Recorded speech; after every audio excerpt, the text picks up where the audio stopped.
जनताका अधिकारहरू खोसिने काम कतैबाट हुनु हुँदैन। हामीले हाम्रो देशको सार्वभौम सत्ताको रक्षा गर्नु छ, हाम्रो स्वाधीनताको व्यवहारिक रूपमा प्रयोग गर्नु छ। व्यवहारिक रूपमा र हामीले हाम्रो भौगोलिक अखण्डतालाई कायम राख्नु छ। हामी हाम्रो भूमि सम्पूर्ण रूपमा सग्लो भूमि हामी आफ्नो कायम गरेर छोड्छौँ। हामी हाम्रो भूमि हाम्रो हो भनेर सदर गरेर छोड्छौँ। हामी 1 इन्च भूमि पनि त्यसमा कम्प्रोमाइज गर्न सक्दैन।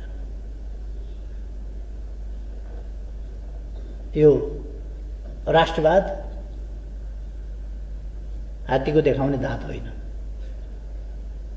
राष्ट्रवाद चिप्ली किराको सिङ जस्तो मौका मिले यसो देखाउने, अप्ठ्यारो पर्यो भने सुट्टाभित्र तान्ने, त्यस्तो पनि राष्ट्रवाद हुँदैन। राष्ट्रवाद एउटा निष्ठा हो, एउटा कर्तव्य हो, एउटा जिम्मेवारी हो हरेक नागरिकको।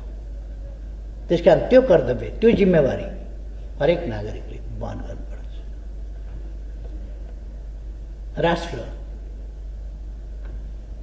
हाम्रो भूगोल, हाम्रो सम्पूर्ण भूगोल र त्यसभित्र रहेका बासिन्दा, कहिले कहिले बाहिर केही समयका लागि जानु बेग्लै कुरा हो, तर त्यस भूगोलभित्र रहेका तमाम जनता,